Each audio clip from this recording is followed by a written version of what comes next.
going the distance with local sports. This is the X Sports Network.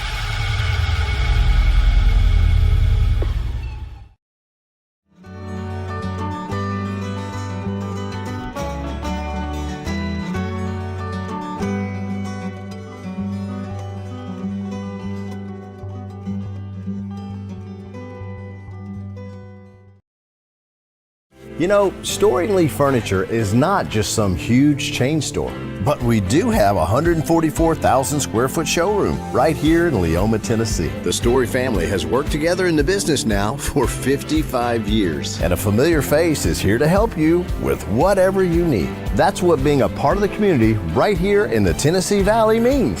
And if you have an issue, we're right here to take care of it. And don't forget free delivery. We invite you to come see us. We're Storing Lee Furniture. Volco Auto Supply in Lawrenceburg has a legacy of being a family-owned and operated company. Since 1927, our business has grown and evolved into today's one-stop source for all your automotive supplies. But in that time, one thing has stayed the same, and that's our commitment to our customers and their needs. At Volco Auto Supply, you'll find everything for your car, truck, or even fleet of vehicles, but with good old-fashioned customer service the way it needs to be. That's Volco Auto Supply, 416 Buffalo Road in Lawrenceburg. Visit VolcoAuto.com. Top quality equipment rentals at the right price. It's not too good to be true at Rent Right Equipment and Sales. We guarantee clean, reliable products that are up to your standards. Our family-owned business has been doing that for more than 40 years.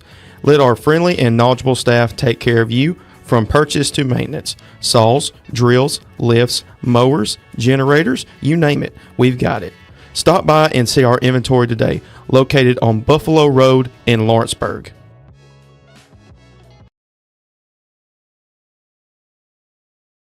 Let me tell you about a place that has it all for your home, bedroom, kitchen, lawn, and more. It's a home-owned and home-operated business that's been around for over 70 years, so you know they're doing something right. At Swap and Shop Center in Lawrenceburg, you'll find top name brands for every room of your house, and top brands for the outside too. Looking for appliances, televisions, couches, safes, bedding, mowers, and well, the list goes on. So make the drive today to 824 North Military Avenue in Lawrenceburg and be treated right. Got primary care? Find your way to better health with primary care by One Stop Medical. With decades of combined experience, you'll find a one-on-one relationship just like the old days, but with the convenience and technology of today. When One Stop Medical does primary care, it's the best. Call today for an appointment and find your way to healthy living. Serving Lawrenceburg, Pulaski, and Hohenwald. Phone 931-244-8220. Primary care by One Stop Medical at its best. A moment in real estate with my dad, Jeff Hood. You know, I get asked a lot about what the market's going to do. How's the real estate market? I've been selling real estate for a long time, and nobody has a crystal ball. And you know what? When it's your time to buy or your time to sell, it really doesn't matter what the market's doing. It's your time, and you have to do something maybe. What makes a difference is the agents and the experience that go to work for you. We're Keller Williams Hood Company, located here in Lawrenceburg, Tennessee. We can help. Hood Company, powered by Keller Williams, the #1 name in real estate.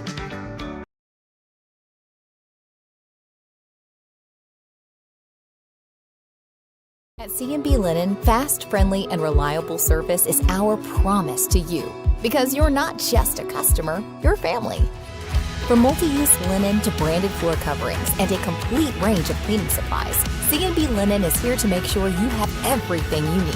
From our high-quality products to our fast, friendly, and reliable service, you'll experience the difference with C&B Linen. Because you're not just a client, you're part of our family.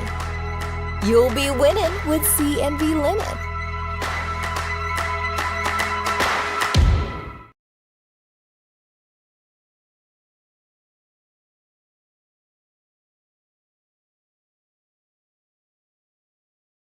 Flooring sets the tone throughout your home. For flooring that makes the right first impression, start by choosing us, Floored by Justin. A one-stop flooring destination. Our new location stands alone for unequaled customer service and selection. Owner Justin Story's mastery of custom hardwood inlays means every room can have a custom look. Discover how the right choice of hardwood, laminate, carpet, or tile can set the tone in your home. Contact Floored by Justin today.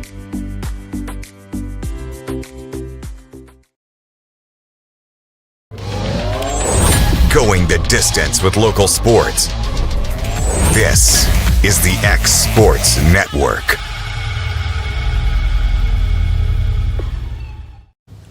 Welcome, everybody, here to X Sports Live, brought to you by C&B Linen. AJ Good with Hayden Burks and Michael Marks. Dusty Kaiser will be joining us shortly. Guys, last time the whole group was together, with SummerSlam night, a lot of good times, a lot of good food. We certainly, we're like a Baptist church. When we get together, there's fellowship, fun, and food, except, instead of Jesus, we've got people beating each other up. Yeah. So, I don't know which one's better at this point.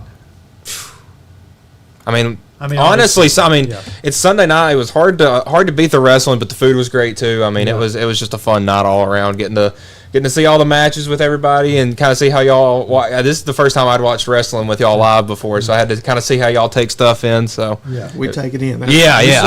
We were struggling on Saturday. I know the two of us. We were at that Summertown SmackDown at Summertown Elementary, and I know you were upset when you saw the news on ESPN. It's doing so good, and I'm the one usually holding on. Like I can't. I just can't. But then again, I want to make sure that we all kind of had an initial reaction together. So I was doing my best. I stayed off social media. I didn't do anything, and then I had my iPad hooked up to the Wi-Fi on the X Sports Network Wi-Fi that we take with us, and I hear dun dun dun dun, and I look down. It's Jey Uso and Roman Reigns defeat. I'm like, no.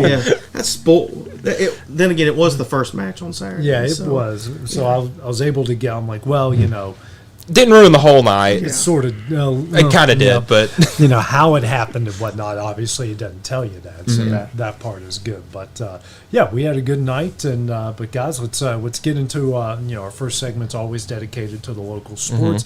All of us were at the Summertown SmackDown this past weekend. Just initial thoughts on our local teams and what you guys were able to see. Well, I like what I saw from our three teams. Good competition. Obviously, there was some rust there, for sure. But I really am high on all three of our teams. Lawrenceburg, really, really young. Got a lot of freshmen, got a lot of sophomores, and I think you said only two seniors on that team. So we're going to see some youth from that group, and they play really well. Leah Dixon obviously is the best player on that team, and she's proven, that she's a really good player. Probably the best player in that district for Lawrence County still. Then you look at Summertown Loretta, and Loretta coming off 52-3 season, with a lot they lost, and it's kind of like they didn't rebuild, they just reloaded. So still a lot of question marks. Some players that didn't play last year, they're stepping into that role.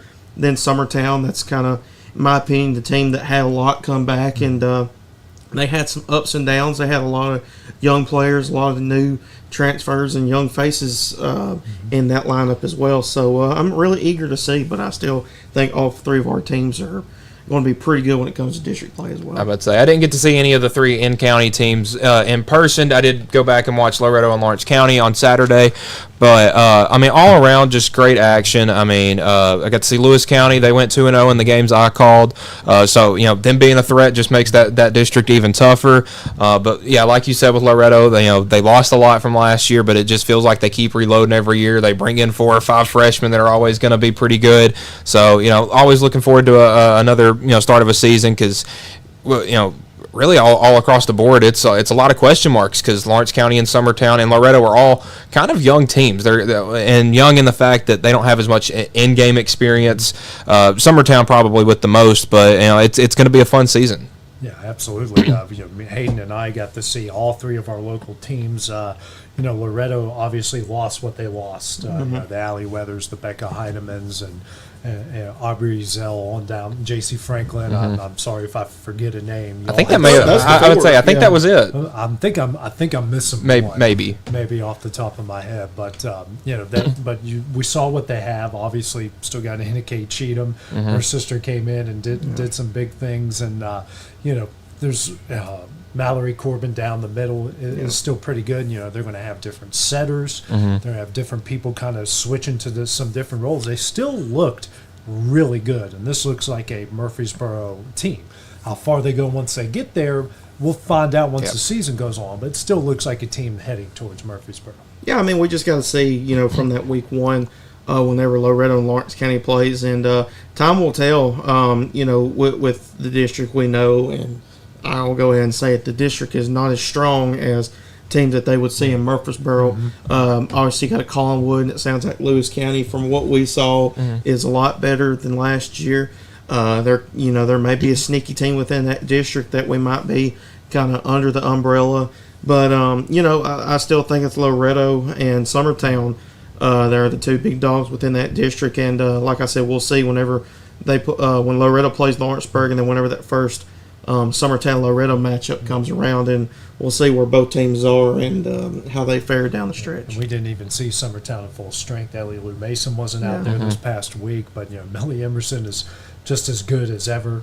Aubrey Huffstetter does such a great job setting up people. And what we saw Friday and Saturday isn't what we're going to see not even 2 weeks from now when they actually start playing games. Like, they're experimenting a lot. Yeah, playing everybody. Yeah, they're playing everybody. They're trying different rotations. Obviously the big story is Summertown. No Abby Jo Schaefer. So that's leadership and production. I was just there for practice today just to do some interviews. I didn't stay long enough to watch anything, but obviously saw a lot on Saturday. So no, it's leadership and production that you've got to fill in. But man, they got a lot of big outside hitters and some girls that can get it done down the middle.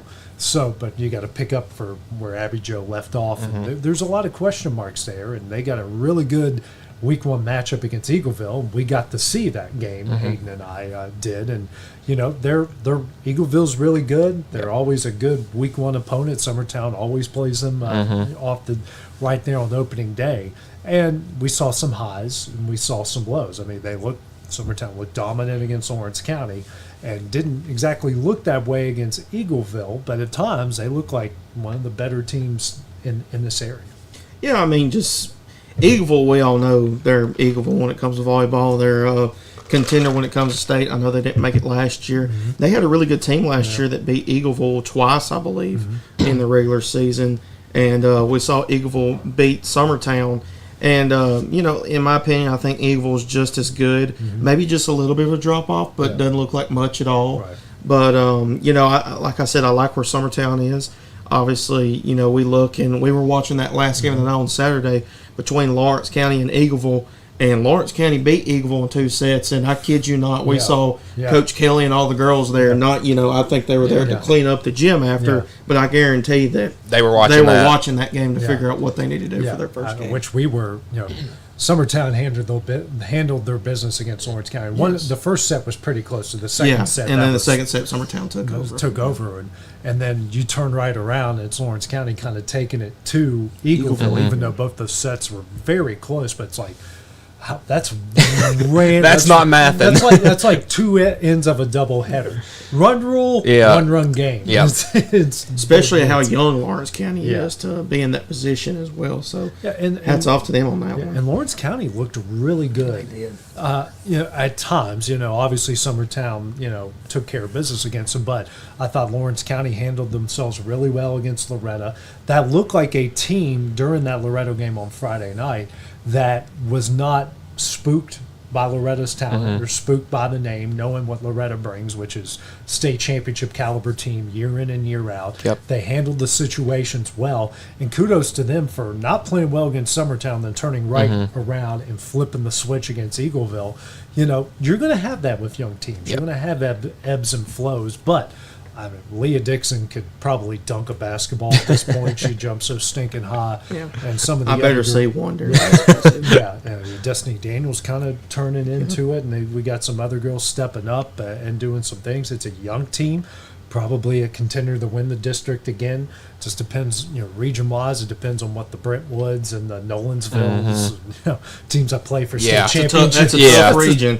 Brutal region to go through. Yeah, and I'm really excited for the season to get underway. Like you said, Summertown starts off with Eagleville, two very good teams right there, and then Loretto and Lawrence County start off, and again, two very competitive teams there as well. So you get to kind of see what everybody is made of right out of the break. Obviously, coming off of the SmackDown, you got about 2 weeks to get everything ready and get the season started, and then right after that, you hit the ground running. You're playing 3 or 4 games a week, a couple on the weekend, and then you really see what you're made of in October. Yeah. Absolutely. Well, guys, it's high school football. Starting to play some scrimmages. Everybody's going to be in action on Friday, from what I know. Lawrence County's got Marshall County. Who's Loretto got? I'm not sure who they're playing this Friday. I think Summertown's got Cornersville next week. They had Collinwood this past Friday, then had a joint practice training camp style with Giles County earlier this week. From what our reporter on the ground, Will Pettis, not that he has any inside information whatsoever with them, was telling us that they played really well against Collinwood, held their own for the most part against Giles County. We know what Giles County is. Always going to be good, always going to have some college-ready guys over there, and they held their own there.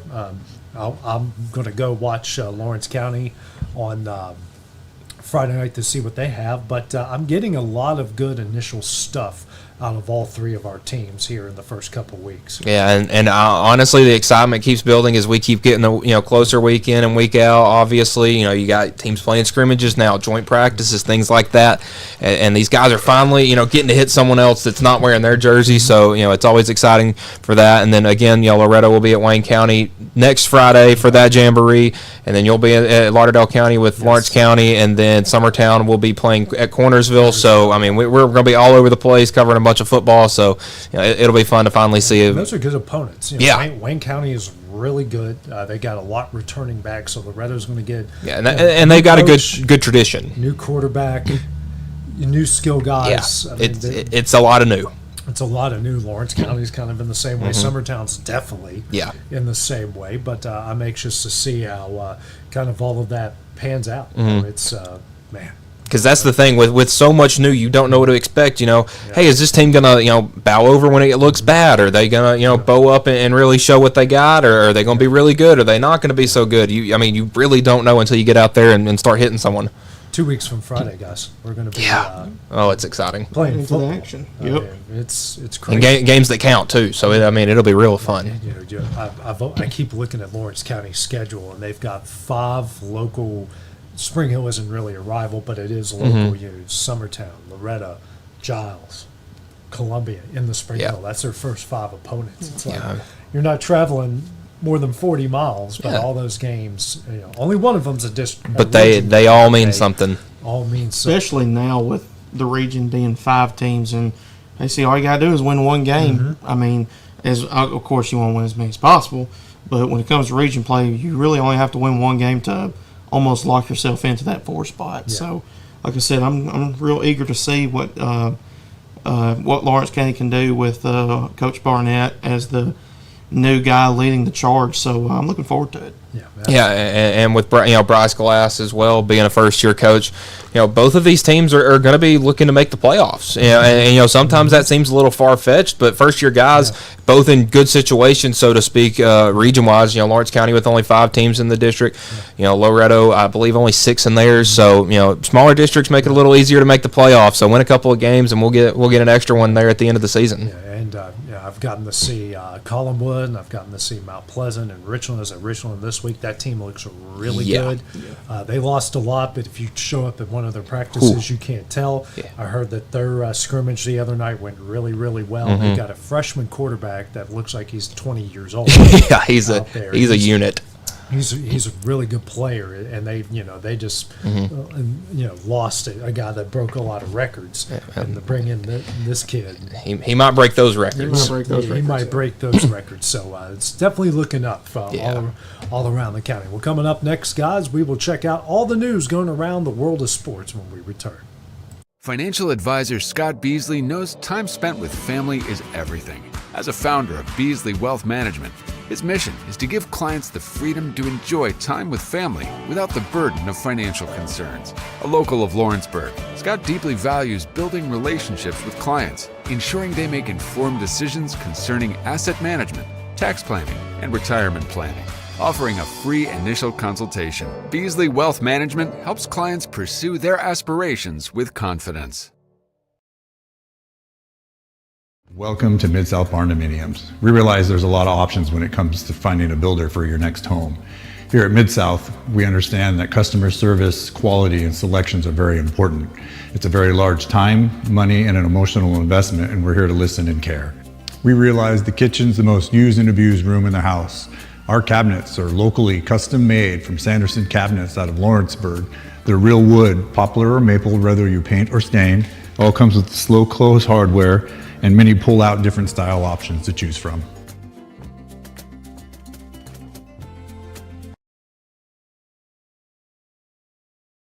State Line Garage Doors, owned and operated by Justin Gobble, is your trusted local expert in garage door services. Based in Lawrence County, Tennessee, State Line Garage Doors is built on over a decade of hands-on experience, providing reliable repairs, replacements, and installations for all types of garage doors, residential and commercial. They proudly serve our community and the surrounding areas. When you work with State Line Garage Doors, you're not just another job, you're part of our community. Their commitment to quality, transparency, and craftsmanship is at the heart of what they do, and they offer free estimates. State Line Garage Doors. Reach out to discover the difference a company with local roots can make for your home and business. Here at Fields & Brown Barbershop, legacy means a lot. We're trying to fill big shoes left by my two uncles and my grandfather, where every haircut came with conversation and every customer left a little taller than when they walked in. The barbershop is about pride. It's about knowing your barber knows your name and your story. Come see us at Fields & Brown Barbershop, where tradition never goes out of style. 3 generations, 1 legacy, your barbershop. Good Works at Home, formerly known as The Summit at Home, is a licensed non-skilled agency dedicated to helping you maintain your independence at home for as long as possible. Our compassionate and caring staff provide support in various areas, including dressing, bathing, personal hygiene, transportation, cleaning, and companionship. Please call our office about services, payment options, and long-term care policies at 931-762-2310. We look forward to assisting you with keeping your independence longer. From our humble beginnings to today, Parks Lumber Company has continuously served Lawrence and surrounding counties for over a century. Although we started as a small lumber yard in 1896, we have grown to include everything you need to make your dream project come to life. No matter your building needs, our experienced staff will be with you every step of the way to ensure you receive the highest customer service and attention to detail you deserve. Visit us at 106 2nd Street or on Facebook. We guarantee you will see working with PLC is as easy as 1, 2, 3. At Lawrenceburg Federal Bank, we're proud to be locally owned and operated because we're not just a bank, we're family.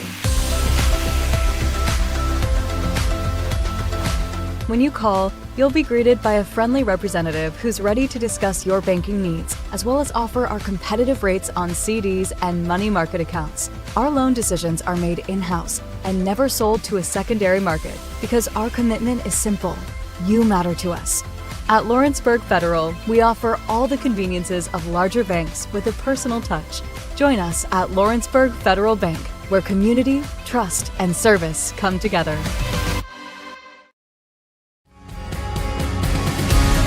When I cross that county line, just off Highway 49, it all makes perfect sense. Man, I live for this.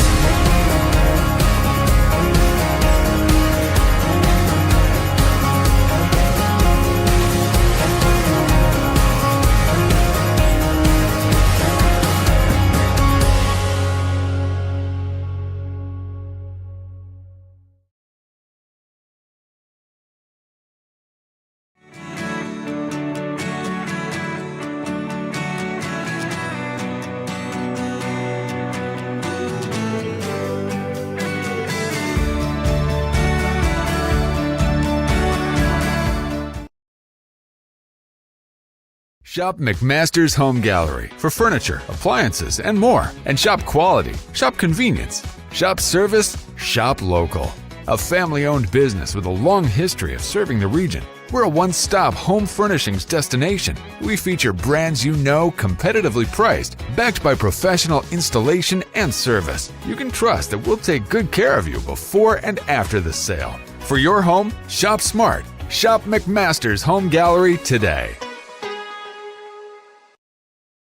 Did you know that Resource MFG, an employee bridge company in Lawrenceburg, is the first and largest national manufacturing staffing company? They work alongside the top plants and facilities in the area to provide you with job opportunities in production, quality, maintenance, supervision, and all levels of management. Resource MFG has positions open right now to meet your needs today and a full staff ready to work with industrial partners to grow opportunities for this generation of workers and the next. Reach out today and start your employment journey with Resource MFG.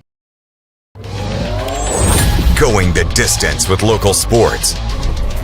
This is the X Sports Network. And welcome back to X Sports Live here, brought to you by C&B Linen. AJ Good with Michael Marks, Hayden Burks, and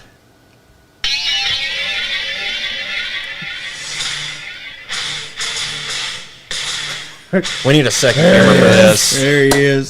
The Beast. there it is. Yeah. That was so perfect. You got the Brock strut and everything? What's up? Told y'all. You called it. He called it. Listen, I thought when you said that, and I was like, okay, maybe, but I thought there was no chance. There's always a chance. He's been calling it for like 2.5 years. He's been gone for almost 2 years. Yeah. Like a year and a half. Yeah. I've been calling it. Like, for real, did you have a feeling on Sunday that was going to happen? Not a chance. Yeah. I just kept saying it, but like, I didn't think he was ever coming back. Yeah. But he's back. He's back. There was a 1% chance in my head that, okay, maybe Lesnar, but I wasn't confident at all. But No, but apparently this has been in the works for like 3 or 4 weeks. Yeah, after you start reading into it. Yeah. So, well, some people are really thrilled like us. Some people aren't. But, the people that aren't don't watch wrestling or... Yeah, if you're not thrilled about it, then you're not a fan. No. Throw away all the stuff, the controversy. Like, this is good for Lesnar. It is. And it's actually good for WWE. Yeah. In a lot of ways. So I'm excited to see where this goes. Yeah, I'm hoping... Okay, let's just talk wrestling. Yeah, let's do it. Let's do it. I'm hoping, and I've had this thought, because I've listened to a couple podcasts, wrestling podcasts, over the last couple of days. Your all's feeling, and Dusty, we'll start with you first. Did WWE botch the Cena heel turn? Do you want someone else to go first? I don't know that I agree with botch. It had to be done. Mm-hmm. And it had to be done at the front. Yep. I feel like the fans didn't let it last long enough. Okay. If that makes sense. Yes, it does. Because we were seeing it, we were watching it this weekend. I mean, they were trying to push a WrestleMania 13. The fans were. Yeah. They done a great job, but I don't think WWE is ready for Cody as a heel right yet. Right. Yeah. I think we still got to get a little bit more down the road before we get to that. Maybe it's even after Cena's gone. Yeah. We could see a heel turn with Cody with a lot of different people. Sure. But I wouldn't call it a botch. I kind of like the way they went. So yeah, I'm good with it. yeah, I think it was a pivot in my perspective. I agree with you, Dusty. I don't think WWE was to a point where they wanted to turn Cody heel yet, and I don't know if Cody wanted to do that either. But I think with the whole John Cena heel turn, obviously down the road, Rock and Travis Scott was going to have to be involved, and we've heard with all the Travis Scott stuff where he and WWE are no longer affiliated with each other. And then it must be where The Rock couldn't put it around his schedule and timeline, where WWE just had to make a pivot. And I know, in my opinion, I think Cena's heel run was just getting good after the Punk stuff. But I think it was a great pivot, obviously going into SummerSlam like that. And it was just, I don't know, it was just real refreshing. It made me feel like a kid again watching that whenever I saw, at first when we saw it was dark and it was just John Cena. I'm thinking, oh boy, we are getting heel Cena. Yeah. Then you just see the colors again. It just made me feel like that 10-year-old kid again. So it was good to see. But then again, I'm with Dusty. I don't think WWE botched it. I think this is just a time thing where things didn't work out to what they were thinking. Yeah. Well, I think now that we're on the back end of it, hindsight, I think it was a great. I really did. We saw 20 years of Cena as the ultimate good guy. Yeah. You had to give him a heel run, and whether he wanted one on his retirement tour or not, I agree. I don't think the fans let it last long enough because we go into the WrestleMania 41, the main event of night 2, and it was like WrestleMania 18. The crowd was cheering on Hogan, who was supposed to be the bad guy, and they were booing The Rock, who was supposed to be the good guy, and it was the same thing. They were booing Cody and cheering for Cena. So it worked for most of the summer, obviously, but you could start seeing in PLEs that he'd start. He wouldn't do something. He didn't hit Punk with the belt, things like that. We could kind of see it start forming a little more, and then. I think before SummerSlam's the perfect time to do it because obviously now you're bringing in Lesnar to be the big bad guy, and now you got Cena as a babyface again, and we get to see him go out as a good guy. I think they calculated it. There's only nine dates left. 9 dates left, which when I think about it, it's like because you're hamstrung because of the amount of dates he can work, so he couldn't outside of promos and matches. That's the only thing Cena could really do. There couldn't have been the interfere in someone else's match or attack him backstage or find a way to constantly mess with the baby face. So there's typical traditional heel things that Cena couldn't do because of the limits. So that match the other night, and Clint, unfortunately Clint's not with us tonight. He's driving down to Texas. Clint said it best. At the end of that match before Lesnar ever came out, guys, that couldn't have ended any better. No. When you had two quote-unquote baby faces going at each other, it couldn't have ended any better. That match did, and that was before Brock came out. Yeah, once we kind of realized that we wouldn't get in a turn. Right. Nobody's interfering because, at some point, like Clint was saying, we got to have our outside time. Well, we went through our outside time 3 times. Yeah. Right. So once we realized, okay, probably nobody's coming. Yeah. If anything, maybe The Rock, but really, that's when the match got good. Yeah. I know. Because you're just the weight. Cena give it all he had. We seen it in the ring after it was over. That's all I got. Yeah. I thought it was a good moment for Cody and Cena right there, kind of like passing the torch. Cody got emotional. You could tell it's genuine. Yeah. Cena does a really good job of holding his emotion. You can tell. But I thought the match was great. It really took SummerSlam to almost kind of like a mid card or a mid. Yeah. Whatever to maybe putting it up on upper level. Because both of our main events, guys, were awesome. Yeah, absolutely. Outside of, I'm trying to think of the other matches. I think the first. Oh crap! I'm cramping. Just laugh. Just let it out, man. Oh man! Outside of Roman J. and the morons, as LA Knight would call them, that match I thought was pretty good. The 6-way ladder match, which that could have gone wrong in so many ways. I thought that was pretty good. That was awesome. The triple threat, the women's triple threat, though not as good as the WrestleMania one, it was still decent. Yeah. Everything out of that was just like you expected. Like, okay, we didn't expect Becky and Lyra to have anything good. Let's be honest. I thought Sammy and Cross could have been better. Yeah. That whole story just felt weird. And then you're thinking, okay, you get Fatu and Solo, you get them in a cage. That's going to be a banger. And it just all the guys climb into the cage, beat up Jacob, and then Solo just falls out of the thing. Yeah. What?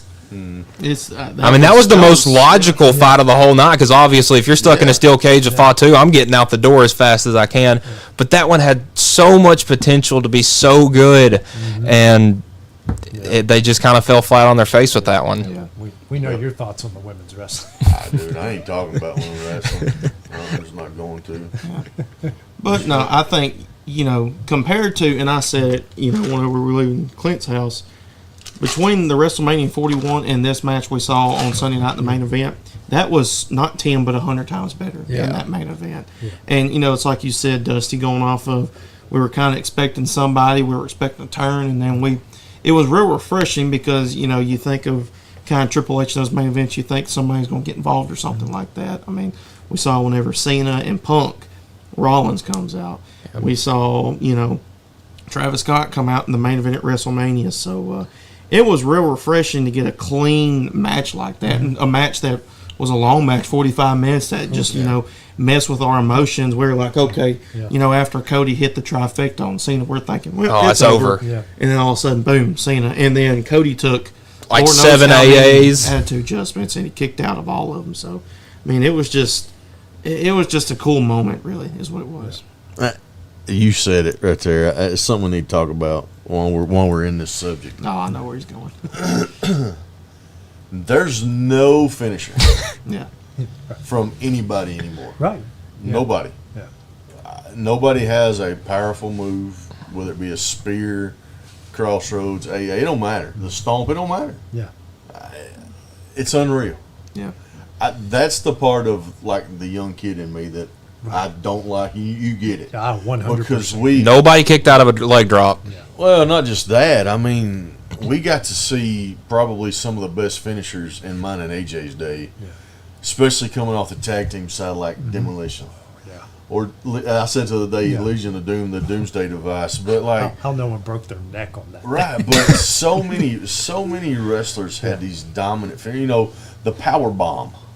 No one kicked out. I mean, Gunther gives Jay 3 in a row and he still kicks out. You know what I mean? Yeah. Nobody kicked out of Kevin Nash's power bomb or Vader's. Not even Goldberg didn't kick out. No. They didn't. And it's that's the part I don't like. Yeah. So you all Cena does the super A off the middle turnbuckle, blah blah blah. Cody finally hits 3 crossroads for the win, but like somewhere we gotta find some kind of happy medium. There needs to be a turn. There's got to be something. Yeah. Something. I mean, it's like CM Punk like to go to sleep, man. Everybody goes down to that. Yeah. Yep. Yeah. But now, ever since he's come back, I mean, how many go to sleeps did he hit on Gunther before? Like 3. I would say 2 or 3 before it knocked him down. Yeah. But I love the way Shawn Michaels done it. Mm-hmm. Yeah. Shawn, he might kick out of one. Yeah. Yep. Yeah. And then he get that run where he would do the kick up, and then it's a sweet chin music, and then you go home. Yeah. Yep. Yeah. But you just didn't do it over and over. Yeah. It's just. I think for that match it worked just because we were trying, kind of seeing 2 superheroes going at it right there, because that was the last time, in my opinion, probably the last time we'll see Cena do anything near He's that. Not going 45 minutes. Exactly. No. And that was trying to kind of solidify Cody as that next superhero, the next big dog in WWE. But kind of the bounce off that point. It's like the only person I can ever remember kicking out of a leg drop was the Ultimate Warrior. Mm-hmm. Yep. He's the only one that ever did it. And he's the only one. Yeah, and it's he had the Hulk up. Mm-hmm. He took a superhuman thing to do it. Like Shawn Michaels might kick out of one tombstone, but like when the Undertaker, like everybody else kicked out of every other Undertaker move, but the moment he hits a tombstone, well, that I would say there was an interview I listened to with the Undertaker. It was from a couple years ago, and he was talking about his advice that he gives to these young guys nowadays is protect your finisher because it's sacred. Yeah, and he said Shawn Michaels sweet chin music, you're going to bed. He's like, now you see 30 super kicks in one match, and everybody kicks out of it. Nobody even goes down to it. You can't even eliminate somebody in the Royal Rumble off a super kick anymore. Right. And he told he said when I hit the tombstone and cross the arms and the tongue comes out, it's over. Yeah, or Drew McIntyre's Claymore. I mean, he's like a 6'8" ripped guy, and if he's flying with his feet towards you, realistically, you should be knocked out Yes. in a ditch somewhere. Yeah. And the only way he beat Damian Priest with it at WrestleMania is because he actually hit Yeah. his head through the Right. through a chair. Yeah. But yeah, that's a part of wrestling that has got to change. Like you said, Yeah. we need a turn. Well, it feels like everybody's too strong now, or the moves just. Or your biggest complaint. And Clint, I think of mine too, and I can't stand it. But we saw some improvements the other night where, like, Io Sky even did it. Instead of, like, someone rolling right where you're supposed to land, back in our day, you pulled them. Mm-hmm. Okay, I'm going to land right there. I'm going to move your body. Now, let's roll in the ring, and somehow instead of, like, rolling perfect in, I'm going to perfectly just roll right to the corner. And they where do you're- it on camera, and it's terrible. Yeah. We saw it in some of the men's matches. Bronson Reed, he did it. Yeah, he scooted Yeah, over. he scooted over. Yep. We were like, "Yep, there you go." And I'm not even going to go with the jelly roll. I mean, he's not a wrestler. Yeah, So, I mean, he was trying to turn his body the best he could to catch Logan Paul, and I Yeah. get it. But that's my complaint with WWE right now. I think they got some surprises for us, and I'm anxious to see where some of these storylines go. Yeah, Monday was a good indication of that. Okay, where you get Seth and LA Knight, and then all of a sudden CM Punk comes out, then Roman Reigns comes out, and now all three of those guys are pissed off at each other. Yep. For LA Knight has a beef with Punk interfering in his championship match, and then Punk's got a beef with Roman Reigns, like, did you show up on time? Yeah. And then, Roman Reigns has got a beef with him for a myriad of yeah. reasons. And it's make you think, okay, well, are they going to fight? Is this going to be a match? Are they going to do a tag against the Vision? Are they setting up for the Survivor Series in August? I could see that being like if you added two more, you could have like a 6-man tag. Punk, Roman, LA Knight versus The Vision. Yeah. Yeah, and if you go further, like Survivor Series, because I think we were talking about, like, who do you add to the Vision? I mean, obviously, Drew McIntyre. He's the always ultimate finds bad. his He's one of the way. ultimate bad guys I guess right maybe now. Logan Paul, maybe as the other guy. He would make sense. Yeah. With Well, I feel like you got to use somebody who is going to be a Seth Rollins guy. Yeah. And I can think of one, Sammy. And he's in every War Games. Yep, he's been in all three of them up to this point. Sammy go to that side. Yeah. Ooh. Ooh. Sammy Well, I mean, we saw Paul Heyman go out a couple weeks Yeah. ago and have that little one-on-one with Jay. I mean, You're not going to see Jey Uso heel. No, but he's kind of cooled off a little. Well, It's like you go from that documentary that we've all watched, and we're going to stick a rocket up his rear end, and they did, but I kind of feel like some of that is tapered off. Not a lot. I think we have see to. it different. I see it different. I think they've got to use him in a little different with this storyline with Roman. Because Roman's about to be off TV. Right. So I think they've had to use Jay a little different than just that singles run. They've had to put him with Roman right now to get through this. And I think we're going to see another run. And I think we did that. They did that with Jay to try to kind of make him look like an equal to Roman. Okay. So when Roman's gone, it doesn't feel like as big of a void. Like he's the leader. Yeah. Okay. I still think. He's going to be the face of Raw. He's. Yeah. Well, right now it's like all the best guys are on Raw. Yeah. LA Knight's over there. Yes, Punk. Yeah, that's probably the best. But listen, but Friday we'll probably see Cena. We'll see Cena. We'll probably see Brock Lesnar. Cody Rhodes might show up. Because I'm thinking, who's next for Cody? Yeah. I would say maybe McIntyre. Maybe. Yeah, because he did come out there and talk with him and Orton after Night of Champions. Yeah, so I don't know. A lot of question marks, but It's a lot. But I thought Monday was really good. Yeah. Kind of moving some stuff forward, and again, the main events, Seth cashing in was. Oh, I mean, but we had a good conversation watching it on Sunday. From a fan perspective, we don't like it because finally Punk gets a title, and you want maybe a championship match between Seth and Punk when Seth, got better and Punk was the champion. But this happens, but then we understand it from the booking committee side. Like, you're wanting the surprise, you're wanting the pop, you want us talking about it. That's the way you do it. And That's the only way to do it. And we can't blame them for doing it. No, you can't. So now it just sets up your match Yeah. just a little different. You know, it's still going to set up a Punk Rollins, but now you just got a different champ. Yeah. And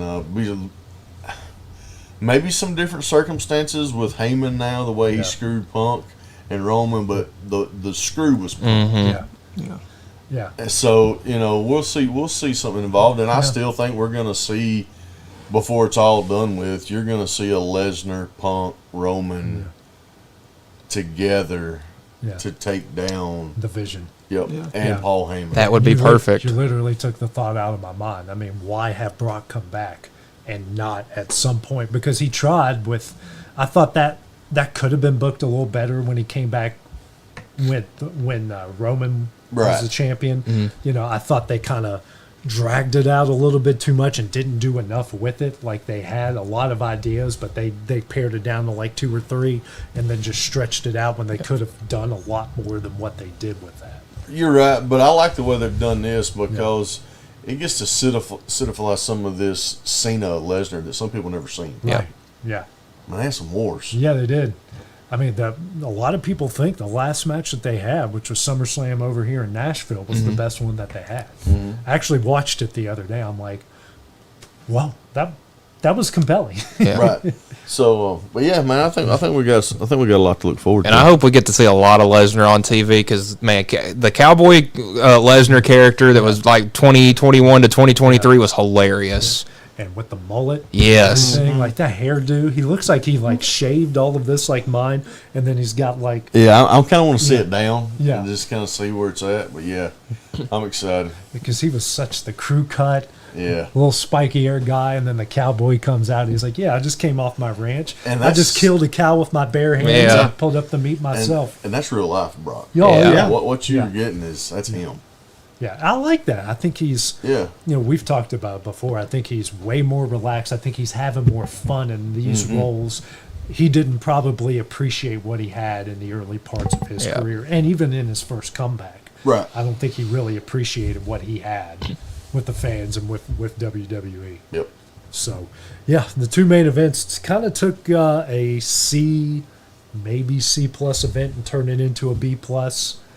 If you're really stretching it, A minus, but I think it's It's more of a B plus. It's Yeah, more B of a plus, I'd say. more of a B plus show. WrestleMania 40 was A plus, obviously. It's funny. What was our over under for the Becky match? For the botches. The whole match was a botch.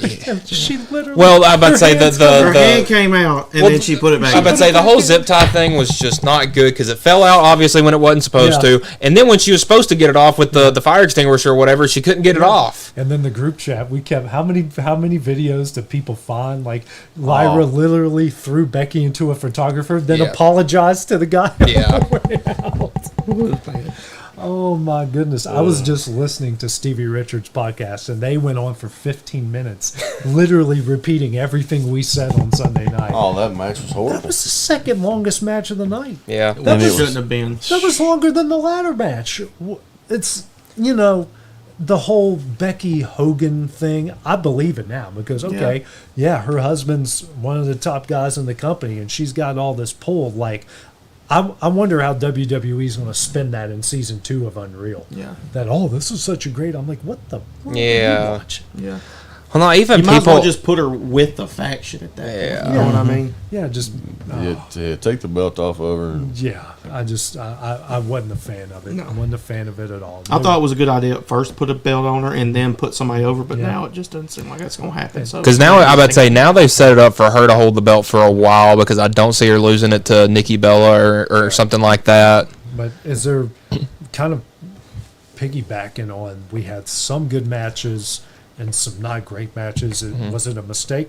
I mean, because we're not going back to one night, but was 2 nights too much for SummerSlam? No, I thought it was great. No, I thought it was right because we had too many matches. Yeah. I mean, even if you take away like the Becky match, take that one out. Take out the Dominic AJ match. Yeah. You still got too many for one night. Right. I mean, it would get kind of just Yeah. I think they That need to would've do been what a they do with 5-hour thing. the PLEs. You know how the PLEs are 5. Yeah. And then for the 2 nights, it'd be 5 on night 1 and 5 on night 2. Or even 4 a night. You know, it just felt like 6 each night was a bit much. Yeah, probably could have pared down. Yeah. One, Like maybe. the Sammy and Carrying Cross, just do that on another PLE. And especially because You they could have done that on Monday Night Raw. Yeah. Yeah, or maybe like a pre-show match. Well, and then on Raw, we just got half of the rematches from SummerSlam. You got to see the Judgment Day versus Alexa and Charlotte again. You got to see Dominic fight. It wasn't against AJ; it was against Dragon Lee. And then there's 3 El Grande Americanos now. And Stupid. and then we got Seth defending his title again. Yeah, it really is. Well, guys, coming up next here, after some good wrestling talk, we're going to take a look at some NFL odds, see if we agree with them, if we're going to keep them or we're going to dump them. That's when we return. Are you looking for the perfect refrigerator? What about a new stove or washer or dryer? It only makes sense to shop at the one place that specializes in appliances, top to bottom, big or small. And that's Kelly Appliance in Lawrenceburg. Kelly Appliance is home to all major name brands, including LG. LG makes life good with a full selection of refrigerators, cooking appliances, dishwashers, microwaves, and more, including appliances made right here in Tennessee. Family owned and family operated. Stop by Kelly Appliance on Jerry Street in Lawrenceburg today. A local law firm respected throughout the state. Generations of clients have turned to Boston, Holt, and Durham since 1948. We assist individuals and businesses with their legal needs, including real estate, property closings, personal injury, employment discrimination, and family law. Our clients get the personal attention and convenience of a hometown law firm with the resources and ability to handle any case. Come see us at Boston, Holt, and Durham.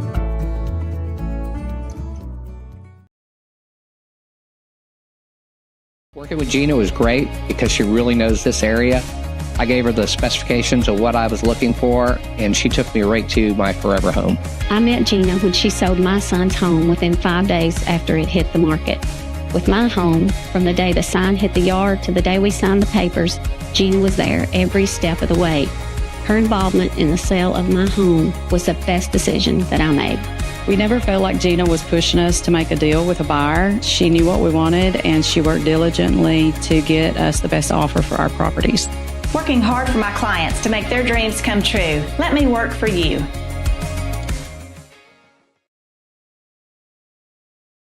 Being raised in Tennessee, we believe in the importance of family and community.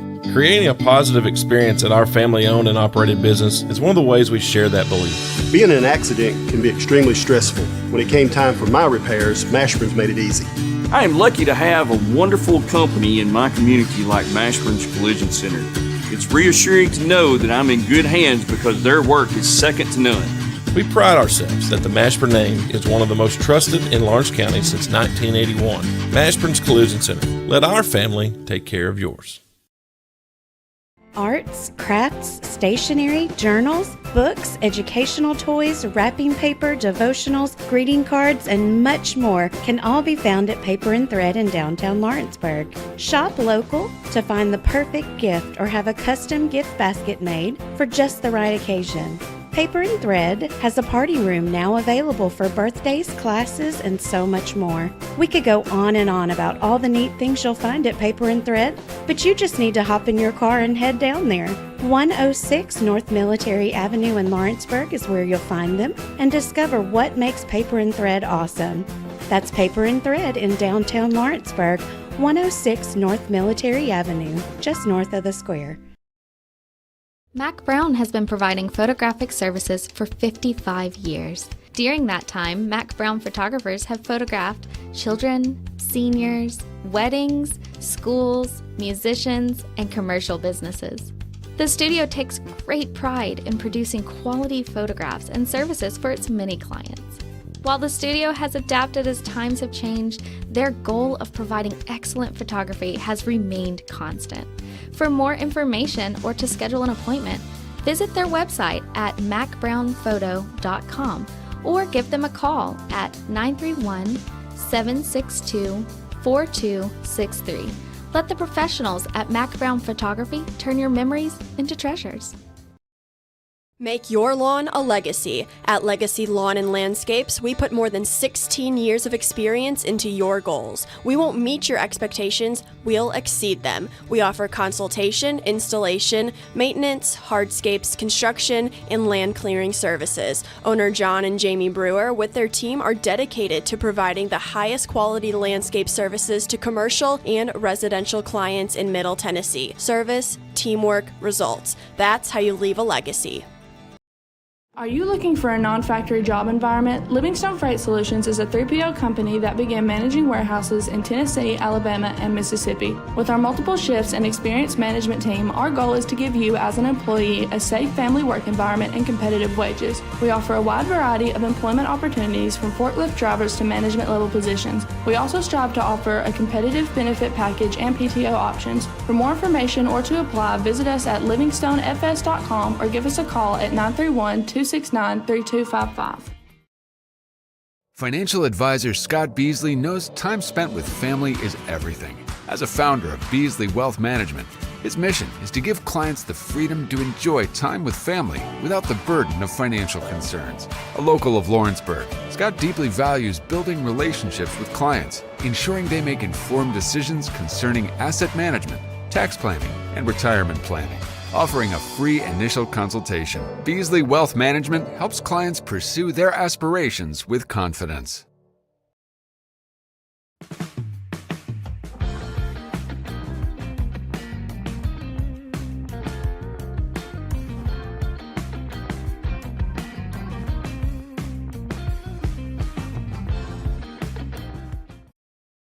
A&M Medical is Lawrence County's newest medical clinic, specializing in urgent and primary care. Practitioners Andrea Bain and Meredith Hutton bring years of experience and compassion to keep you and your family healthy. A&M Medical features a separate well waiting room to meet your needs. Visit today and ask about A&M's weight loss program and telemedicine services. That's A&M Medical, located at 2367 Highway 43 South in Leoma, Tennessee. Going the distance with local sports. This is the X Sports Network. Get a full-size drink. So you're just not a fan of the little sprites? No, it's just enough to piss you off. Don't even wet your whistle. It just you literally just opened it up, did that, and it was all gone, didn't you? Not a fan, huh? Not a fan, Ben. That should be your and Clint's date. We should do a weekly segment. What your weekly gripe against Ben? Okay, new segment. New segment. We'll get it sponsored. Yeah, well, definitely we'll get it sponsored. Yeah. Fields and Brown Barbershop. Fields and Brown Barbershop. Guarantee it.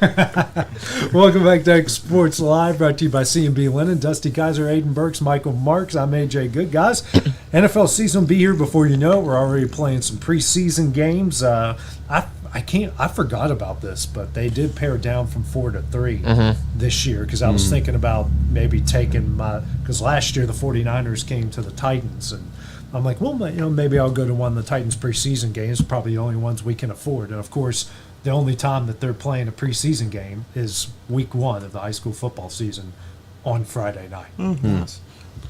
Makes a lot of sense, and like everything they do over there in Nashville. But let's take a look at the division odds, brought to you by, they're not a sponsor. I just got that handle. I don't know why I even said that. Start off in the AFC East. So plus 1,700, the New York Jets. Plus 750, the Miami Dolphins. Plus 550, the New England Patriots. And pretty big, minus 270, the Buffalo Bills there in the AFC East. The Patriots. Buffalo, they should be. Buffalo that should be a lock. Yeah, I think there's a lot of Drake May love with the Patriots, and with Vrabel going over there. A lot of people have them as a kind of a dark horse. I just see I Mitch. think they'll be better, but I just see Mitch Trubisky again.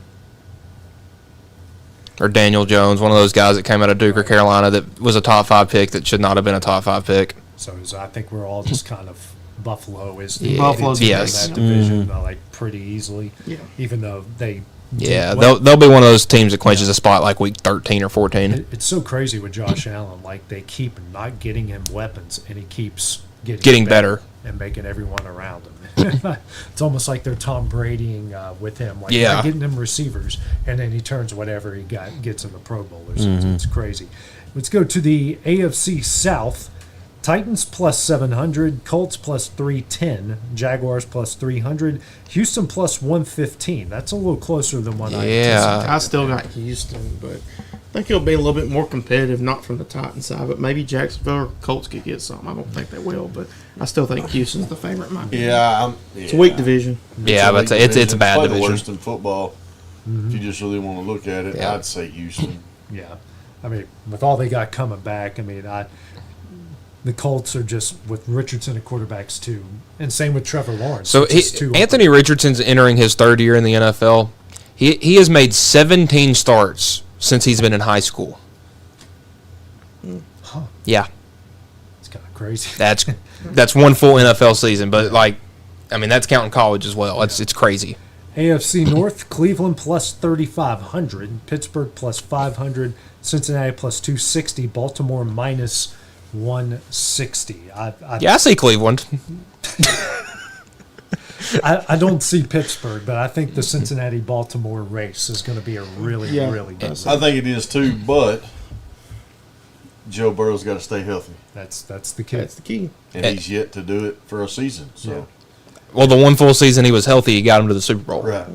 I'll take Baltimore, but then again, that's kind of just it's teeter-tottering literally beside what y'all said with Joe Burrow staying healthy. So I'm going to be safe and pick Baltimore, in my opinion. Cincinnati's going to have the best offense in the NFL.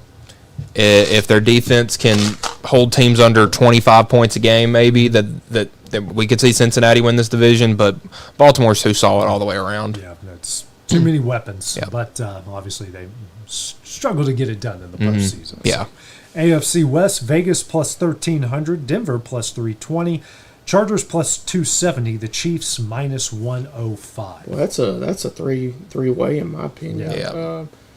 I'm really high on Denver. Bo Nix out there played really well last year. I'm not going to say he's a top 10 quarterback, but he definitely is a top 15 quarterback in the NFL right now. I don't think Denver is there yet, but they are on the way. But then again, I know you still got Patrick Mahomes, you still got Kansas City Chiefs, still got the refs on their side, so I'll probably take Kansas City in that situation. Yeah, I mean, listen, y'all know I'm not a fan, but until you beat him, I mean, to be the man, you got to beat him. Yeah. I'm going to go and take an outsider pick. I think Denver's going to win the division this year. I'm with you. I'm kind of with you. I am really, and it's not even just Bo Nix. They have pieces around him. That defense is stout. And on top of that, if you look at their schedule, it's pretty weak because the West takes on the AFC South, and then their NFC division isn't necessarily that tough either. Nope. So they have a potential to win 11, 12 games. I don't want to say easily, but it could happen. But it could happen. It definitely could happen. I'm high on Denver, though. Because Bo Nix is such a sporadic quarterback that he'll go on a run and win 7 in a row before you even know it hit you. Yeah. Going over the NFC guys in the East, the Giants plus 2,400, Dallas plus 550, Washington plus 220, Eagles minus 140. I think Eagles. Yeah. Eagles. Man, Vegas is. Anybody from last year that I can think of? I feel like they had like a linebacker, a defensive end retire. They're going to be nasty. Yeah. You thinking repeat? It's possible. Repeat. Because this feels like a team that should be in the AFC. Is it the North? That's the Steelers and the yeah. It feels like a defense that should be in that division because they're going to hit you and they're going to hit you hard. Yeah, which is bad news for the Cowboys and Giants who. Cowboys. They're football teams, maybe. Yeah, they're football. Washington. I mean, I don't know. Did we get a sophomore slump out of Jaden Daniels? Big time. I think so, especially Terry more likely McLaurin. losing your number one. So I think we're going to see a slump from him. Yeah. NFC North, the Bears plus 600, Minnesota plus 290, Green Bay plus 220, Detroit plus 160. That's a tough division. It's a tough division. Obviously, Caleb Williams can't throw a football from what we've seen off the videos. Minnesota has no faith at all in J.J. McCarthy. Green Bay, you don't know what you're getting with Jordan Love and the rest of that group. And I don't know. A lot of people. Detroit lost Both coordinators. Yeah. Yes. Lost both coordinators and some big pieces. They're going to be fine. Yeah. I see them as a playoff team. I just don't know if it's. They're not as strong as they were last year, in my opinion. But I still think they're going to be stronger. Really? Oh, it's gonna be Dan Campbell ball. Yep. All the way through. Be careful. I'm high on Dan Campbell always. Is it the Dan Campbell factor that he's going to be more involved because the coordinators are out? Yeah, but I think you're going to see these players. They're meshing, and with Hutchinson coming back. Oh yeah.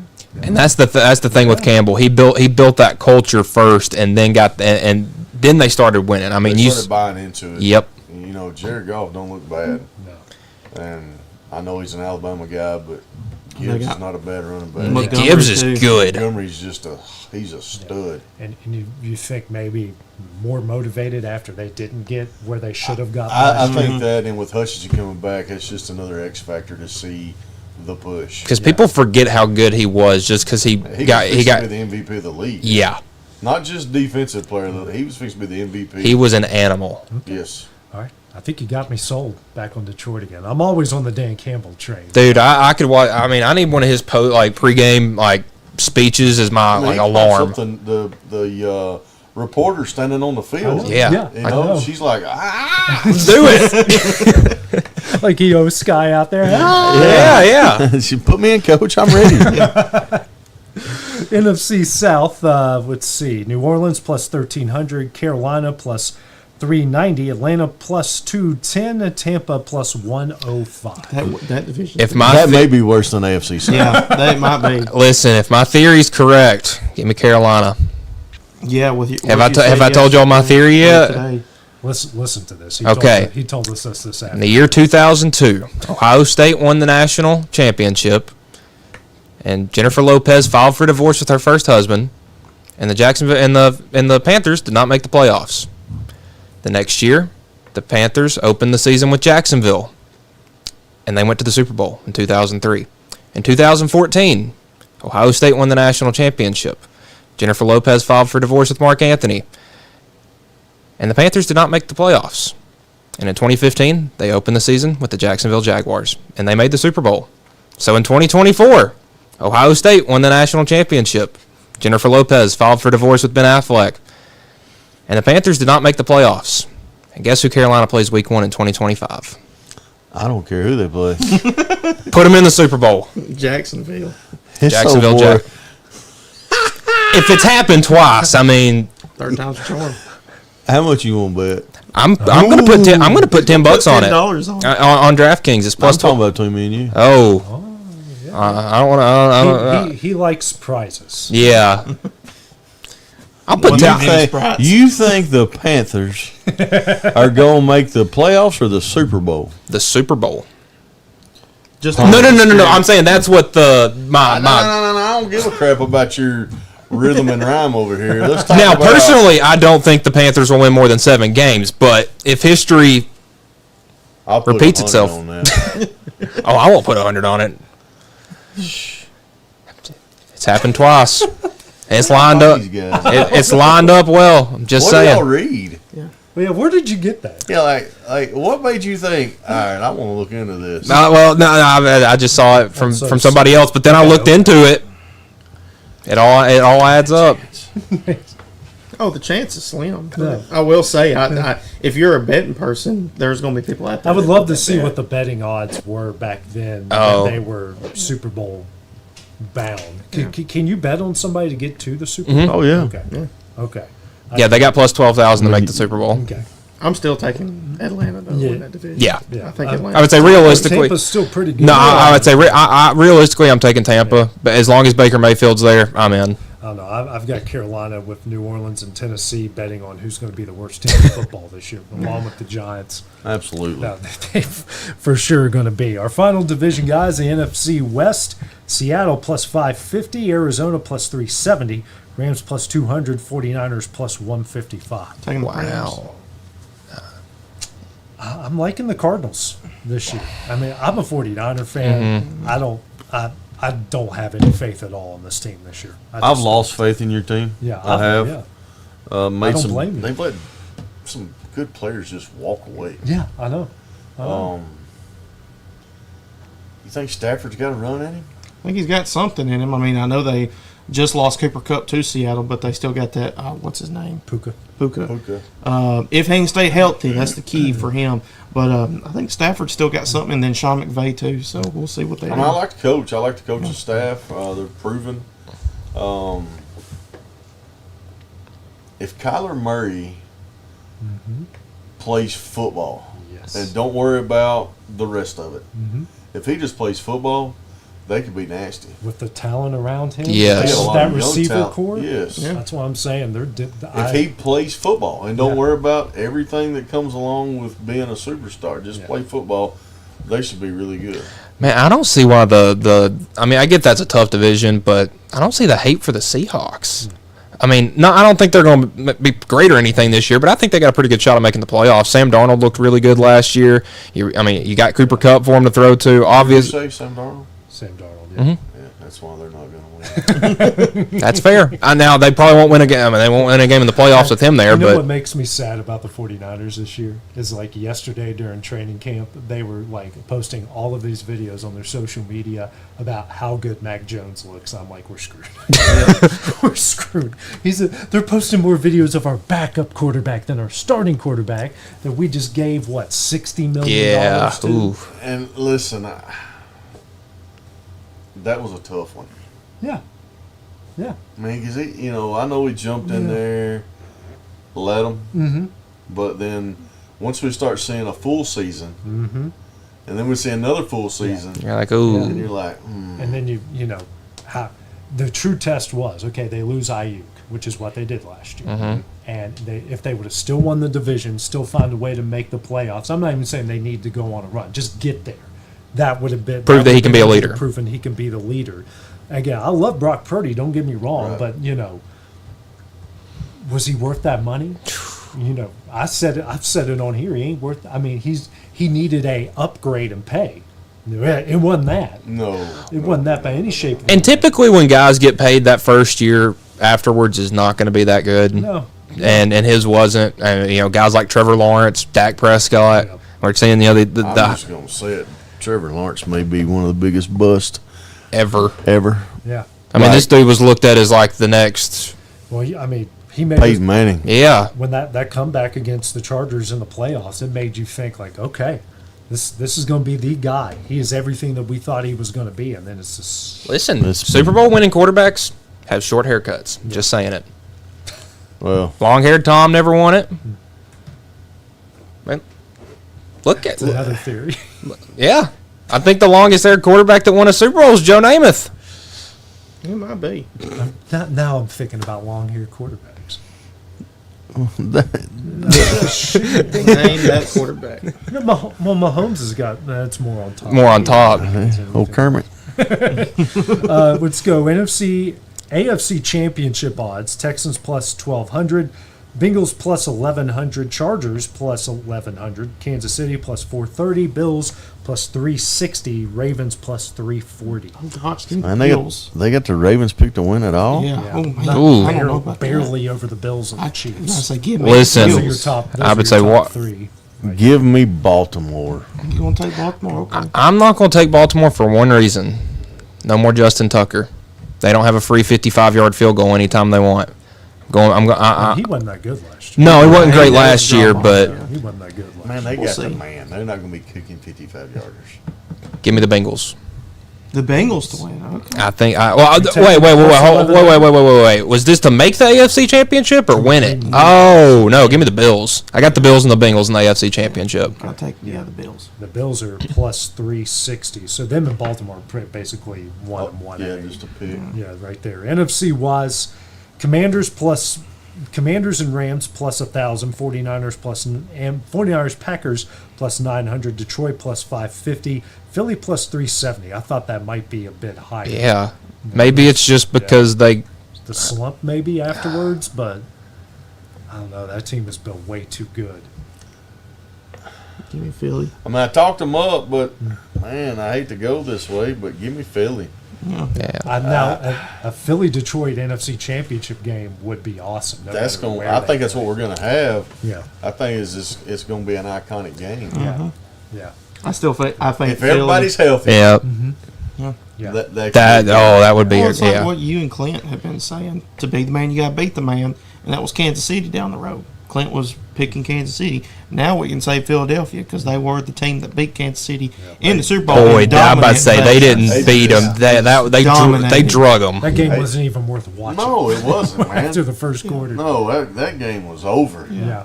So I like Philadelphia to win the NFC. Yeah, I was playing monster trucks with my son the entire second half. It was terrible. It was a terrible Super Bowl. Yeah, if everybody's healthy, I want Detroit, but they've had injury problems over the last couple of years. So as of now, give me Philly because those guys stay healthy. Be the man, you got to beat the man. So, all right, guys, we're coming up next, our final segment of the show. We're going to get some rants in when we return. There's a reason owners Tyler and Cindy McDowell chose the name In Service for their towing business. They did because it's their goal to be in service for you on the day that you need them the most. In-Service Towing is now known far and wide for their response time because minutes matter when you're broken down, or their 24/7 availability. You can call them anytime for service. Their professional team with years of experience and their fairness, plus their know-how in dealing with the unexpected. But the thing that In-Service is known best for is how they treat their customers, and that's like family. When you need them, call them 931-843-9098. The Raptor Series from Hustler Turf. A premium line of residential mowers designed with a wide stance for operator comfort. A one-piece 11-gauge steel frame and welded steel deck for added durability. Finished off with premium Kawasaki V-twin power. We are Hustler Turf, and this is Hustler Country.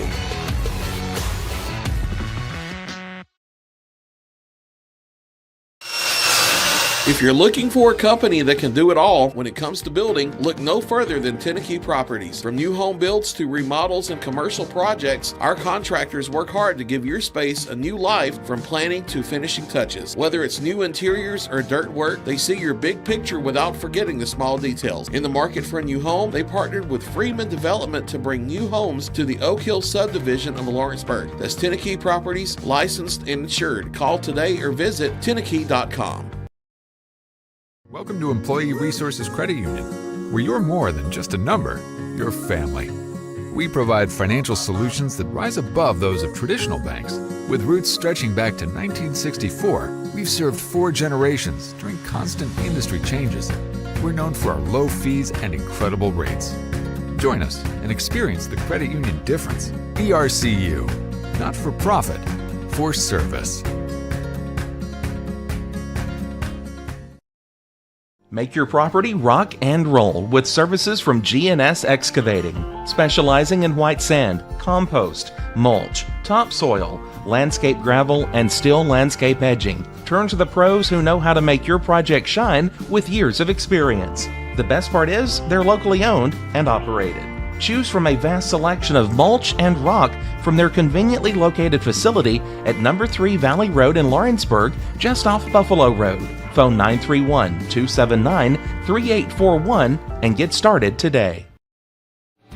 Lawrenceburg Flooring and More is your premier source for hardwood, laminate, luxury vinyl tile, sheet vinyl, residential and commercial carpet, carpet tiles, ceramic and porcelain tile, waterproof floating floor, plus blinds and shutters. Lawrenceburg Flooring and More is also home to all name brands and can tackle projects big and small. Installation? You're covered with installers who've got years of experience and stand behind their work. Let Lawrenceburg Flooring and More make your design dreams a reality. 2760 Highway 43 North, or visit LawrenceburgFlooringandMore.com. Are you tired of missing out on family life just to be treated like another truck number? Since 1986, Southeast Carriers has been a family-operated business based in Lawrenceburg, Tennessee. Being family-owned ourselves, we understand the importance of family, which is why we value it above all else. With our large number of dedicated lanes and our friendly staff, we are able to evenly divide your home time with the amount of time you spend on the road. We offer multiple benefits with large company pay now starting at $20 per hour, all while keeping a small company environment. For more information, visit our website, southeastcarriers.com, or check us out on Instagram and Facebook. Here at Fields and Brown Barbershop, legacy means a lot. We're trying to fill big shoes left by my 2 uncles and my grandfather, where every haircut came with conversation and every customer left a little taller than when they walked in. The barbershop is about pride. It's about knowing your barber knows your name and your story. Come see us at Fields and Brown Barbershop, where tradition never goes out of style. 3 generations, 1 legacy, your barbershop.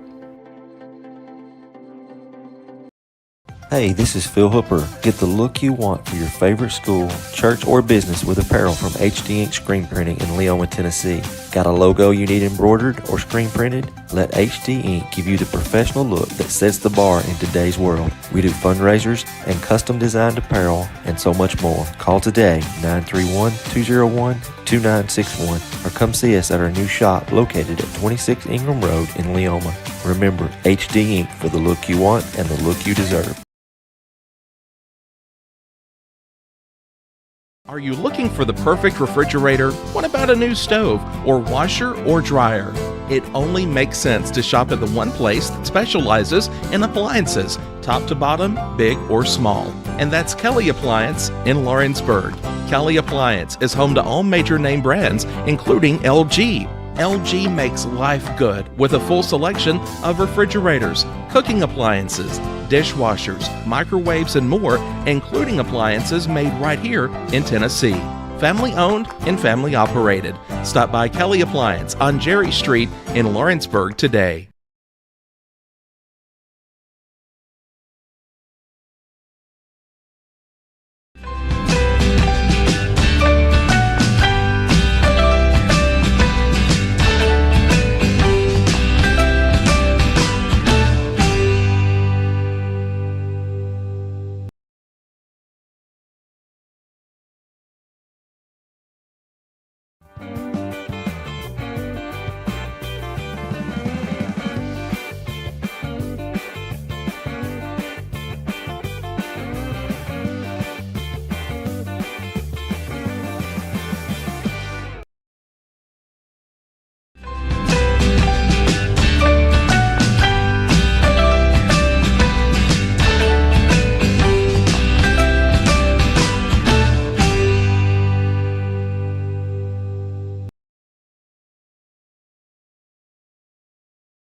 Going the distance with local sports.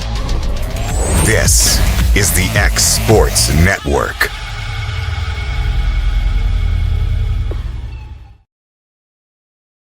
Pepper.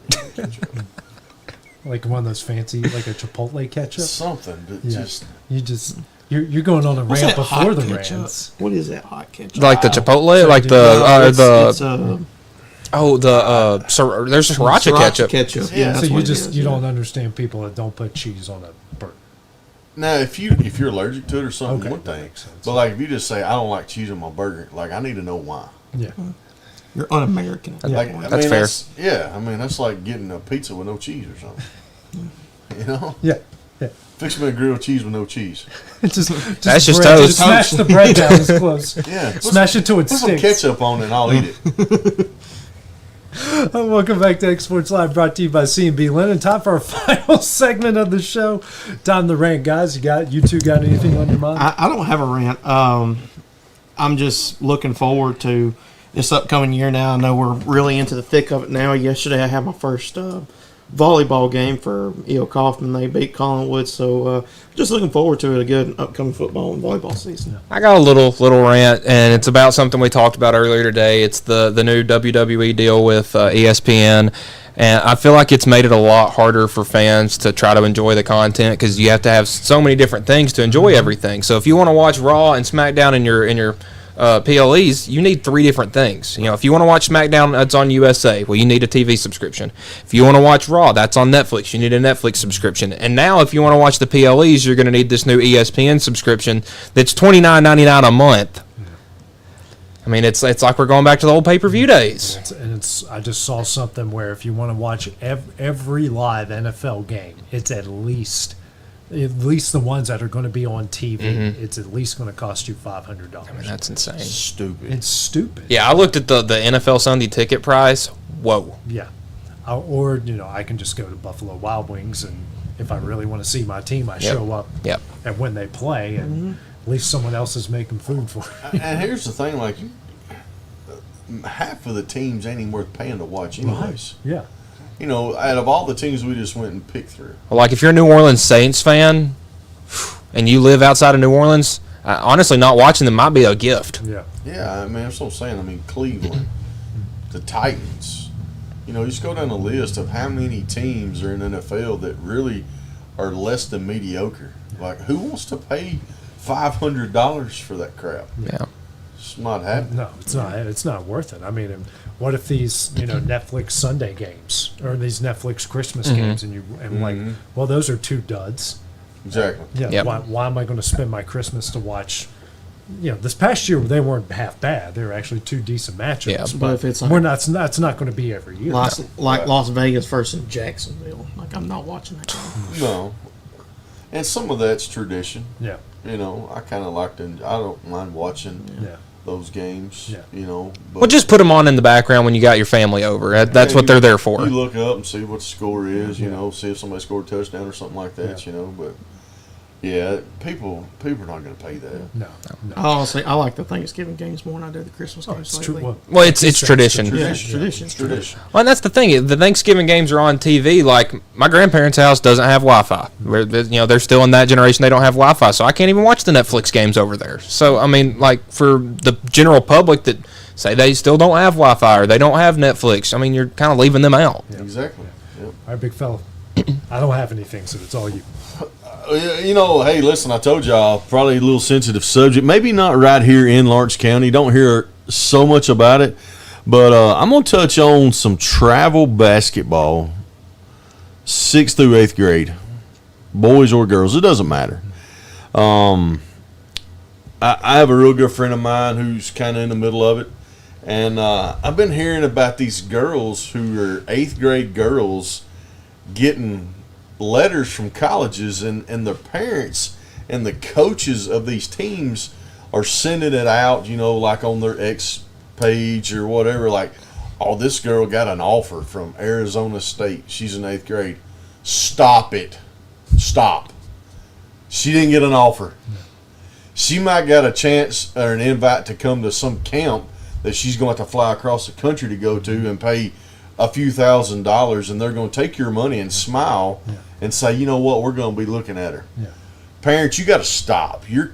A lot of this travel ball is getting into the parent side instead of the kid side. Right. And yeah, it's great if your child got an offer to go to UCLA or Tennessee or Alabama, wherever, it don't matter. That's great. But just know that an 8th grader isn't getting that offer. Yeah. It's not happening. Right. If you really look it up, a child cannot get any collegiate offer till they're a sophomore in high school. Yep. I don't care what sport they play, what college it is, it doesn't matter. There's no excuse. There's no exception to the rule. So parents, players, coaches that are in this travel ball like in this circle, stop. You're putting a lot of pressure on kids that shouldn't even need that pressure. Right. Yeah. You're still playing middle school basketball. You're playing middle school basketball. These girls hadn't fully developed in their skill sets. Mm-hmm. They may not even play when they get to high school. Right. Yep. They may say, you know what, I'm tired of running. Mm-hmm. I play every weekend. I got practice 2 nights a week, and then we travel for 3 days. I'm tired. I don't want to do it no more. I'm burnt out. I'm burnt out. Well, and that's the thing. You're not going to get an offer, a D1 major college offer, and something in the mail without ever speaking to a coach or someone on that staff. You're going to show up to that camp. There's 500 other girls there. And you flew across the country, which, by the way, Tempe, Arizona in July and August sucks. It is hot. And I know that these girls and these boys, not so much the boys, but the girls, I know they go to Kentucky for Run for the Roses. Mm-hmm. That's the biggest travel ball tournament there is. I know they're in Knoxville 2 or 3 times throughout the travel season for the AAU National Championship, State Championship. Right. I get all that. I do. And I know at Run for the Roses, there's a whole week for the older girls where you got Gino sitting in the crowd. Mm-hmm. You got everybody in the crowd. Mm-hmm. But even though they're in the same building, they may walk by and see some girl that's 6'3", that's in the 8th grade, and like, my gosh, look at this girl. But that's it. That's it. Walking. That's it. Yeah. Like I said, these girls haven't. I mean, the maturity level. When you think about it, when you start talking D1, I don't care if it's basketball, football, but coaches aren't just looking at. They're looking at everything. Mm-hmm. Your maturity level. Yeah. How do you carry yourself? Mm-hmm. Yeah. How you carry yourself on the court or the field. And how are you going to judge that in a 13-year-old? Thank you. Yeah. And we've seen it not just in middle school. Yeah. We covered a softball tournament with coaches that it was a camp. We were there. Yeah. We saw it up close and personal. Close and personal. And out of 300 girls, guys, will we see 10? Maybe. If we're lucky to see 10 that were D1. Yeah. Right then, and they wasn't even. Some of them were seniors, but a lot of them was that 8th, 9th, 10th going into high school. Yeah. Going into high school. We got one here in town now that she was down there. The girl from Summertown. I just drew a blank. Garland. Yeah, she's great. We had she's the girl, gonna be one. Oh, for sure. Yeah. The girl from Pulaski. Mm-hmm. Katie Pipkin. Yeah, plays basketball as well. Stud. Yeah. But we seen some decent pitching. Yeah. We didn't see anything just crazy overpowering. Yeah. So come on, people. Parents, you got to stop. Coaches, you got to stop.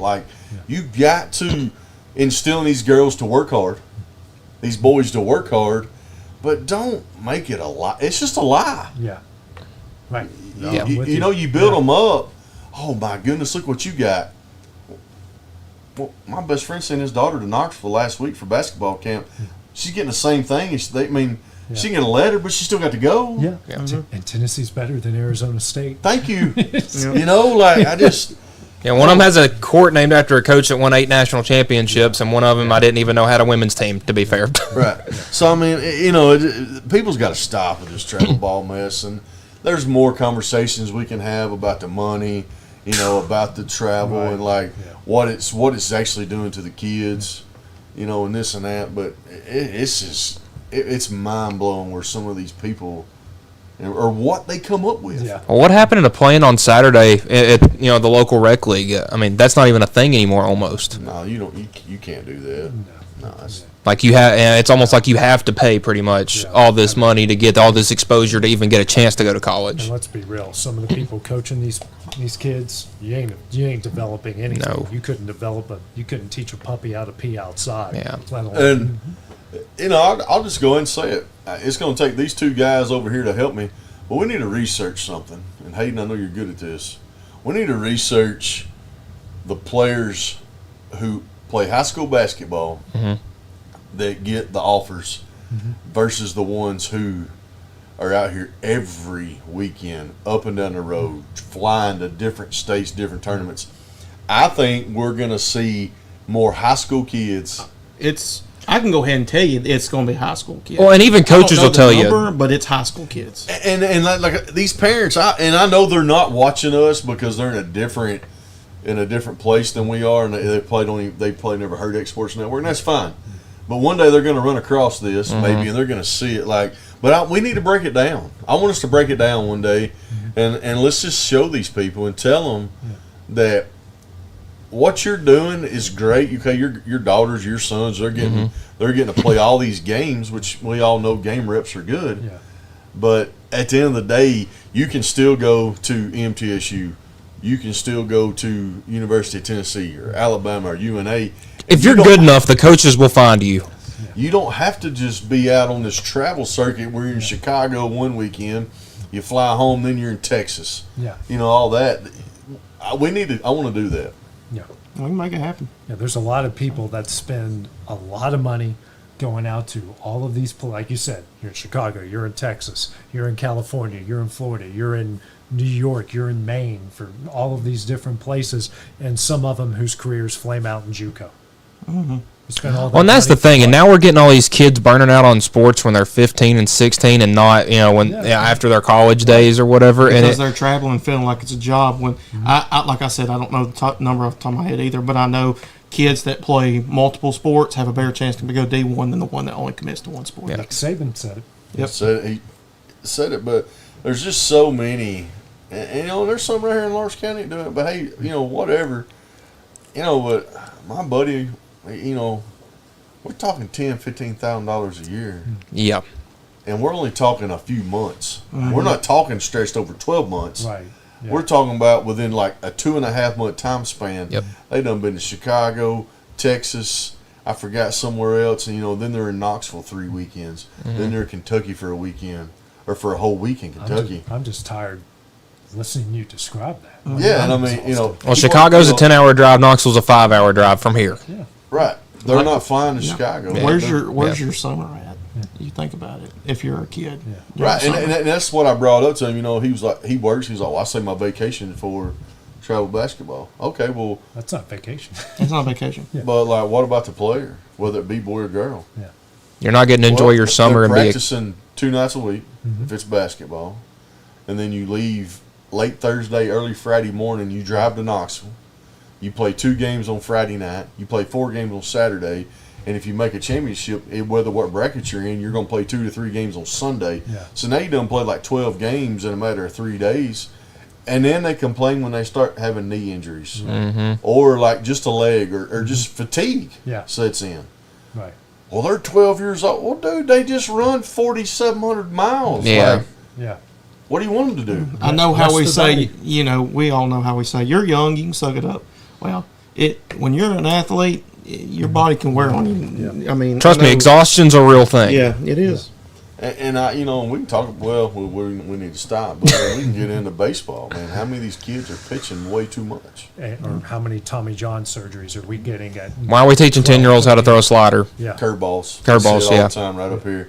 I was right up here coaching Kyle Rick, and just right here, I coach it every year for my son, and I see a kid. He's his age, and the dad's hollering out numbers from the dugout. I'm like, what are you doing? Like, Yeah. I thought he's hollering out like our kids' numbers Mm-hmm. or something. He's like, oh, it's his pitch count. I said, his pitch count? No, he said his pitches. He's 10. He says he's got 5 pitches. Come on. Your fingers ain't big enough to throw 5 No. pitches. I mean, what I can't. Outside of changeup, fastball, curveball, slider, that's 4. Unless Oh, you're dude. throwing like a 2-seamer or. Oh, yeah, he can't throw a sinker or a split finger. He can't done his hand. Yeah, his hand's not big enough. They try to tell me they can still grip it to throw a 2-seam the right way. Dude, a 2-seam fastball's thrown off pressure. Yeah. 100%. Yeah. I got baseball mitts for hands. Yes, I can throw one at 10 years old. Yeah. But Not every kid's like that. Yeah. my son's average size. I mean, he's almost 5 foot tall. He's average size 10-year-old. He can barely just grip it the right way. Yeah. You know what I mean? And instead of teaching ball placement and working down instead of working up, we want to teach them 5 million junk pitches that are only going to ruin their elbow. It's amazing. I mean, it's like they have to do it. Yeah, I'm with you, man. It's a good brand. It's a good brand. I know we've ran it a bunch on travel ball, and we probably still throughout the years because it's only getting more and more. ridiculous. So, all right, guys, that will do it for Exports Live here, brought to you by C&B Linen. For Dusty Kaiser, Michael Marks, Hayden Burks, I'm AJ Good. We'll see you guys next week.